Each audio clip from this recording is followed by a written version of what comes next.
Trust the science has become a divisive statement. Well, that's nothing new.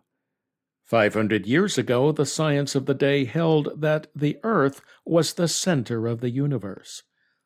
When men like Johannes Kepler and Galileo Galilei presented a different position based on their scientific observations, they were opposed not only by the academic world, but by the Church, which maintained that their astronomical conclusions contradicted the Scriptures. Well, that was the settled science of the day. Now we know that the Earth revolves around the Sun, which in turn moves around the center of the Milky Way galaxy. Yet the science is no more settled than it was in Galileo's time. Scientific inquiry continues to add to our knowledge, and each new observation challenges what we have previously understood to be settled science. This brings up an existential question. Is there an unchanging body of knowledge that we can say is objectively true? Well, that's a question for theologians and philosophers, not scientists. Or so we hear from conventional wisdom. All of them observe that change occurs within parameters that remain constant. People of faith maintain that the Creator is the one who remains constant, and that change is the result of His interaction with His creation. Oh, that doesn't prevent us from joining the theologians, philosophers, and scientists in trying to make sense out of it all. The scientists seek the secret of the universe through their hypothetical formulas, leading to an endless stream of theoretical proposals that try to explain how the universe operates. Theologians and philosophers also spin hypothetical formulas, leading to proposals about why the universe operates. Paul writes about people who are always learning, yet never able to come to the knowledge of truth. Well, that's what happens to those who try to find any explanation for our reality other than the one Daniel offered. Blessed be the name of God forever and ever, for wisdom and might are His. He changes times and seasons. He removes kings and installs kings. He gives wisdom to the wise and knowledge to the discerning. He reveals deep and hidden things.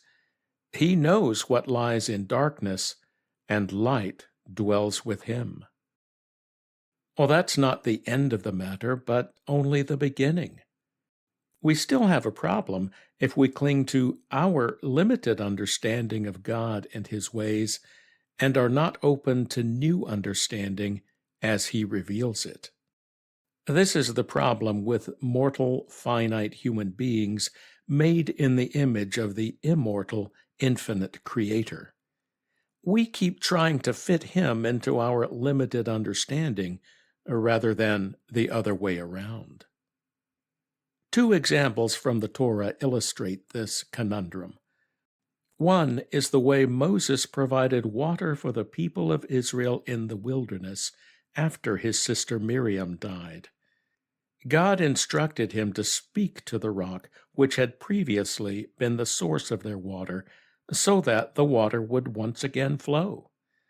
For reasons we can only guess, Moses chose instead to strike the rock as he had done years before, rather than do the new thing God had revealed.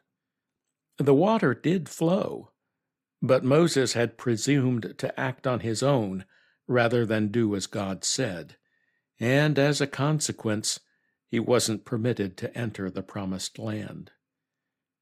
The second example happened not long afterward. When the people complained once again about being stuck in the wilderness and showed contempt for the food and water God provided, He responded by sending deadly snakes among them. When the people repented, God told Moses to make a bronze snake and put it on a pole, and to tell the people they need only look at the snake to be healed. We now know that the bronze serpent on a pole was a picture of how Messiah Yeshua would be lifted up on a cross to bring healing to this terminally ill world. We also know that generations of Hebrews venerated that bronze serpent as an image of God and an idol to be worshipped. Well, that's why King Hezekiah, himself a forerunner of Messiah, destroyed that instrument of God which had become a snare and an idol to God's covenant people. We're still prone to these errors. To this day, many Christians and devotees of other faiths venerate sacred relics, everything from a piece of the true cross to the bones of holy men. Others venerate relics of a different kind, such as doctrines and traditions that don't exactly line up with Scripture. We're quick to judge the scribes and Pharisees of Yeshua's day for not recognizing him as Messiah. But how are we different when God is doing a work in our midst, but we ignore or condemn it because it doesn't fit our expectations? What comes immediately to mind is the resurrection of the Jewish state of Israel and the spiritual awakening happening among Jews. Is this God fulfilling his promises to restore and redeem all Israel? Or is it something else? Our answer to that question reveals much about our relationship with the Almighty, our knowledge of his word, our understanding of his ways, and our humble admission that we can't possibly figure him out, no matter how hard we try. God is still working among us. It's natural that we can't see what he's doing and miss it or misinterpret it. Well, that's the hazard of being finite and mortal. But we can overcome if we acknowledge that everything we know is the result of his revelation to us, and that he has an infinite amount of revelation we haven't yet encountered. Unless and until we do that, we risk being trapped in our own limited world of formulas and fake snakes.